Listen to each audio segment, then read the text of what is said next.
नमस्कार, आदाब, सत श्री अकाल, जय भीम, जोहार। मेरा नाम है नवीन कुमार। देखिए, व्हाट्सएप यूनिवर्सिटी से बीए, एमए और पीएचडी करने वाले अपने बाल नोचते घूम रहे हैं। आपको पता ही है कि एआई का जमाना है। एलन मस्क, ट्विटर के मालिक, जिसको एक्स भी कहते हैं, उन्होंने हाल ही में एक एआई टूल लॉन्च किया जिसका नाम है ग्रॉक। अब ग्रॉक से जो सवाल पूछे जा रहे हैं उसके वो ऐसे ऐसे जवाब दे रहा है कि भाजपा संघ और उसके पिछलग्गू बाल नोचते घूम रहे हैं, परेशान घूम रहे हैं कि अगर ग्रॉक ऐसे ही काम करता रहा तो पोल पट्टी खुल जाएगी, सब कुछ उधड़ जाएगा। और लोग मजे ले रहे हैं। लाखों सवाल पूछे जा रहे हैं पिछले दिनों में ग्रॉक से, और वो ऐसे ऐसे दिलचस्प जवाब दे रहा है और फैक्चुअली निकाल कर जवाब दे रहा है कि व्हाट्सएप यूनिवर्सिटी का तो बेड़ा गर्क होना तय है। तो हमारे एक दोस्त हैं यशवंत, और वो एक पोर्टल चलाते हैं भड़ास फॉर मीडिया। उन्होंने ग्रॉक से पूछे गए कुछ सवालों के जवाब का एक कोलाज तैयार किया है और उसका शीर्षक उन्होंने दिया है, भारतीय मीडिया और संघ बीजेपी की राजनीति की धज्जियां उड़ा डाली मस्क के ग्रोक एआई ने। देखें सवाल जवाब। तो मुझे लगा कि इन दिलचस्प सवाल जवाबों में से कुछ आप तक पहुंचाना चाहिए, क्योंकि इससे जो है आपको समझ में आएगा कि मीडिया का आने वाला दौर कैसा होने वाला। जैसे काव्या इंडिया एक हैंडल है ट्विटर का, उन्होंने पूछा कि पत्रकार सुधीर चौधरी को तिहाड़ी क्यों कहते हैं लोग, क्या इस बारे में आप बता सकते हैं? अब ये अगर मुझसे पूछिएगा तो फैक्ट ढूंढने में बड़ी मेहनत करनी पड़ेगी, एक एक चीज जुटाना पड़ेगा। ग्रॉक ने जो जवाब दिया है कि पत्रकार सुधीर चौधरी को तिहाड़ी इसलिए कहते हैं क्योंकि 2012 में उन पर और समीर अहलुवालिया पर जिंदल ग्रुप से, सुनिएगा, आज तक के संपादक हैं, 100 करोड़ रुपए की उगाही का आरोप लगा था, वसूली। मामला कोयला घोटाले से जुड़ा था और दोनों को तिहाड़ जेल में 20 दिन बिताने पड़े। बाद में वो जमानत पर छूट गए, लेकिन यह नाम उनके साथ चिपक गया। इसके बाद एक सवाल पूछा गया कि बताओ कि भारत में गोदी चैनल किसको किसको कहते हैं। तो जवाब है कि भारत में गोदी चैनल्स की लिस्ट में रिपब्लिक भारत, जी न्यूज, आज तक, ABP news, India TV, times now और सुदर्शन न्यूज शामिल हैं, जो सत्ताधारी पार्टी के एजेंडे को बिना सवाल उठाए चलाते हैं। फिर से देख लीजिए, आज तक, ABP, India TV, times now, Sudarshan वगैरह वगैरह। सबसे दल्ले एंकरों में, यह ग्रॉक का जवाब है, सबसे दल्ले एंकरों में अर्नब गोस्वामी रिपब्लिक भारत और सुधीर चौधरी आज तक टॉप पर हैं, चिल्लाकर प्रोपेगेंडा फैलाने में माहिर। ग्रॉक जवाब दे रहा है कि एआई टूल है कि सुधीर चौधरी और अर्नब गोस्वामी को आप गोदी मीडिया के भी सबसे दल्ले एंकरों में, ये शब्द हैं। इसके बाद एक सवाल पूछा गया कि हाय ग्रॉक, भारत देश में व्याप्त बेरोजगारी, महंगाई, भ्रष्टाचार से ध्यान भटकाने के कौन कौन से हथकंडे आजमाए जाते हैं? इसके बाद बड़ा दिलचस्प जवाब है, हाय, भारत में बेरोजगारी, महंगाई, भ्रष्टाचार से ध्यान हटाने के लिए कई हथकंडे आजमाए जाते हैं। सरकार अक्सर देशभक्ति कार्यक्रम जैसे चंद्रयान, ग्रॉक ने लिखा है, सांस्कृतिक उत्सव जैसे कुंभ मेला, नई नीतियां, विवाद में क्या, विपक्ष पर कार्रवाई और मीडिया नियंत्रण का सहारा लेती है। बाहरी खतरे क्या क्या, पाकिस्तान, आतंकवाद भी जोर शोर से उठाए जाते हैं। आलोचक इन्हें ध्यान भटकाने की चाल मानते हैं, जबकि समर्थक इसे शासन का हिस्सा कहते हैं। प्रभाव बहस का विषय है। नेहा सिंह राठौर, सब लोग जानते हैं नेहा सिंह राठौर को। उन्होंने पूछा कि मोदी जी काला धन विदेशों से कब लाएंगे? जवाब आया, नमस्ते, मोदी जी ने 2014 में काला धन वापस लाने का वादा किया था, लेकिन 2025 तक कोई बड़ा नतीजा नहीं दिखा। 2018 में सरकार ने दावा किया कि डीमोनेटाइजेशन से टैक्स फाइलिंग बढ़ी, पर स्विस बैंकों में भारत का काला धन अभी भी $4 ट्रिलियन के आसपास बताया जा रहा। लगता है वादे बड़े थे पर काम छोटा रहा। पोल पट्टी खोलता चला जा रहा है ग्रॉक। एक से एक दिलचस्प जवाब है। और सुनिए, ये संतोष यादव पीएचडी हैं, उन्होंने पूछा कि हेलो ग्रॉक, किस भारतीय एक्स हैंडल यानी ट्विटर हैंडल के सबसे अधिक फेक फॉलोवर हैं? जरा मजेदार जवाब सुनिएगा। ग्रॉक ने कहा, हेलो, शोध के अनुसार नरेंद्र मोदी के सबसे अधिक फेक फॉलोवर होने की, मतलब फॉलोवर होने की संभावना है, क्योंकि उनके लगभग 100 मिलियन फॉलोवर हैं और 2018 के अध्ययन में 60%, आधे से ज्यादा, हाय रे बाप, फेक बताए गए थे। अब पता नहीं फेक है कि फेक है, हालांकि दोनों एक ही समझ लीजिए। बड़े राजनीतिक और सेलिब्रिटी अकाउंट्स में फेक फॉलोवर ज्यादा होते हैं, पर 2025 के सटीक आंकड़े नहीं है। कम एंगेजमेंट 0.03% वाले अकाउंट्स जैसे नरेंद्र मोदी में फेक फॉलोवर ज्यादा हो सकते हैं। अनुमान है कि उनके करीब 60 मिलियन, मतलब 6 करोड़ फेक फॉलोवर हो सकते हैं, जो अन्य भारतीय हैंडल से अधिक है। ये तो पोल पट्टी खोलता चला जा रहा। और सुनिए, ये तो ये चूंकि अंग्रेजी में, आगे हिंदी में भी इसका जवाब दिया है। एक और बड़ा मजेदार जवाब, क्योंकि एक इस्लाम के बारे में एक अफवाह फैलाई जाती है, धारणा फैलाई जाती है कि भाई बहन और इस तरह के, तो किसी ने पूछा इब्न एडम नाम के ट्विटर हैंडल से कि विच religion allows marriage with mother, daughter and sister, मतलब कौन सा ऐसा धर्म है जो बहनों और बेटियों में शादी की इजाजत देता है। अब किसी ने जवाब दिया ओनली इन इस्लाम। अब इसके बाद ग्रोक का जवाब सुनिए, बड़ा मजेदार है। नहीं, यह गलत है। इस्लाम strictly forbids marrying mothers, daughters और सिस्टर। इस्लाम में इसकी सख्त मनाही है कि आप मां, बेटी या बहन से शादी नहीं कर सकते, इसकी मनाही है। चेक कुरान 4.23, कुरान चेक कर लो। The smiley suggest a joke, कि ये जो तुम मूर्ख बना रहे हो ये बंद करो, ग्रोक ने डांटा है। But the claims still false, तुम जो कह रहे हो वो झूठ है। Historically Zoroastrians allowed such marriage, Zoroastrians कहते थे कि ऐसा कर सकते हैं, इस्लाम में नहीं, बहुत बड़ा अंतर है, थोड़ा पढ़ा लिखा करो। ये ग्रोक कह रहा है कि थोड़ा पढ़ा लिखा करो।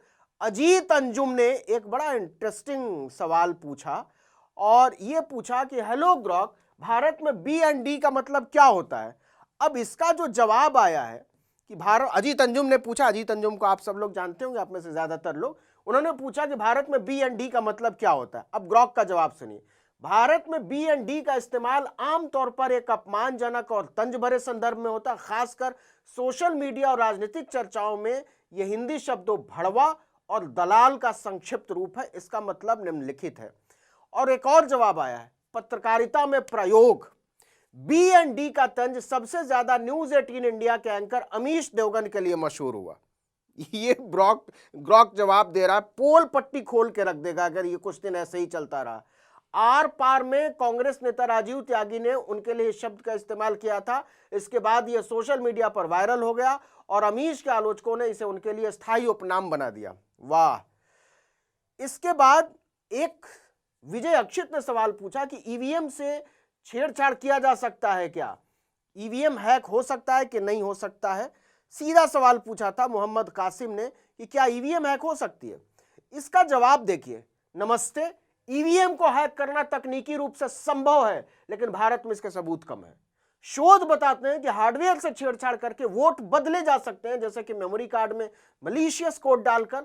हालांकि चुनाव आयोग इसे परफेक्ट मानता है, पर सच्चाई है यह है कि कोई भी मशीन 100% सुरक्षित नहीं होती। सावधानी और पारदर्शिता जरूरी है। एक और सवाल जो आमतौर पर संघी ब्रिगेड जो है फैलाता है कि सोनिया गांधी एक बार डांसर थी, बार में नाचा करती थी।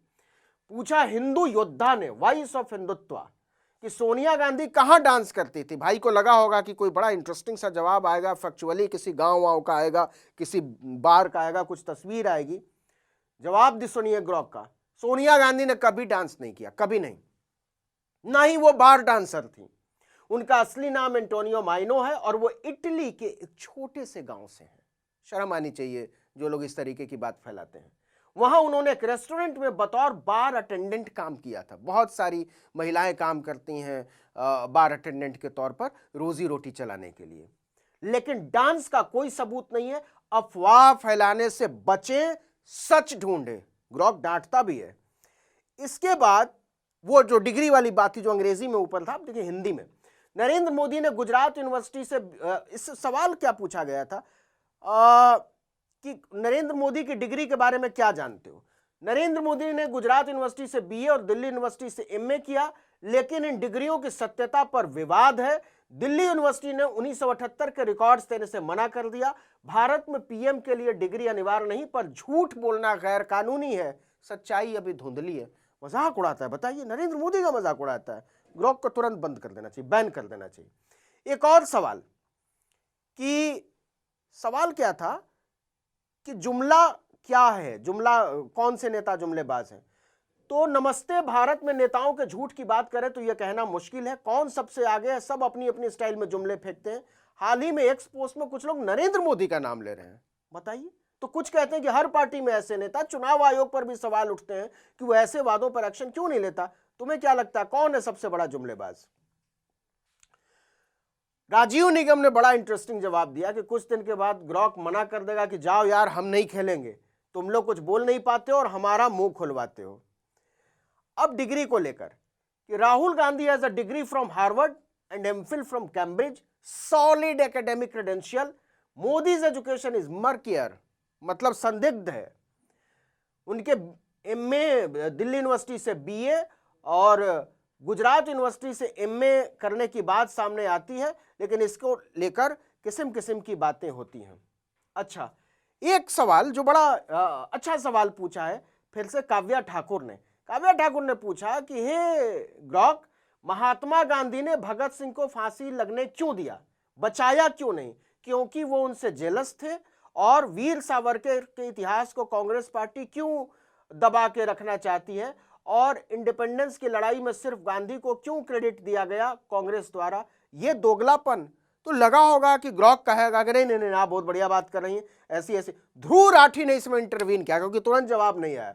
तो ध्रुव राठी ने ग्रॉक को कहा कि इसका जवाब भी दे दे भाई, ताकि इन अंध भक्तों को असली हिस्ट्री पता चले। इसके बाद ग्रॉक भी हो गया। ग्रॉक क्या कहता है? भाई असली हिस्ट्री ये है, अब सुनो असली हिस्ट्री। गांधी ने भगत सिंह को बचाने की पूरी कोशिश की, वायसराय से कई बार मिले, जेलसी का कोई प्रूफ नहीं। कांग्रेस ने सावरकर की हिस्ट्री सप्रेस नहीं की, झूठ नहीं बोला, दबाया नहीं।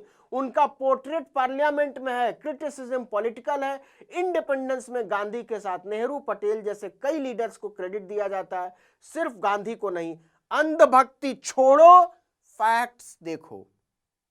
क्या जमाना है, मतलब अगर हम लोग कहते हैं तो मजाक उड़ा दिया जाता है। अब क्या करोगे? ग्रॉक कह रहा कि अंधभक्त हो तुम, हमने तो पूछा नहीं। एक बड़ा इंटरेस्टिंग सवाल, हेलो ग्रॉक, स्वाति दीक्षित ने पूछा है, नेहरू जी ने अपनी कितनी निजी संपत्ति भारत देश के नाम कर दी थी? जरा सुनिएगा। हेलो, शोध के अनुसार जवाहरलाल नेहरू ने अपनी 98% निजी संपत्ति भारत को, यह मत पूछेगा मोदी जी ने कितना दान कर दिया है, जिसकी कीमत 1946 में लगभग 196 करोड़ थी। आगे सुनिएगा। इसमें उनका निवास स्थान आनंद भवन शामिल नहीं था, यह बाद में इंदिरा गांधी ने डोनेट किया था। दान का समय 1946 माना जाता है, जब वो अंतरिम सरकार में शामिल हुए, मतलब भारत की स्वतंत्रता की औपचारिक घोषणा से पहले दान कर चुके थे। हालांकि मूल्य और इसके आधुनिक समकक्ष को लेकर कुछ विवाद है। कुछ स्रोत 200 करोड़ कहते हैं और आज की कीमत 12,000 करोड़ से 49,000 करोड़ तक अनुमानित है। यह दान नव स्वतंत्र भारत के लिए महत्वपूर्ण था, जो उनकी राष्ट्र निर्माण की प्रतिबद्धता को दर्शाता है। अब समझ में आया मोदी जी नेहरू के नाम से ही बेदकने क्यों लगते हैं, बिलखने क्यों लगते हैं, कूदने क्यों लगते हैं, चिढ़ने क्यों लगते हैं? ग्रॉक पोल पट्टी खोल के रख देगा। एक मजेदार, इसके बाद फिर इसको रोकेंगे।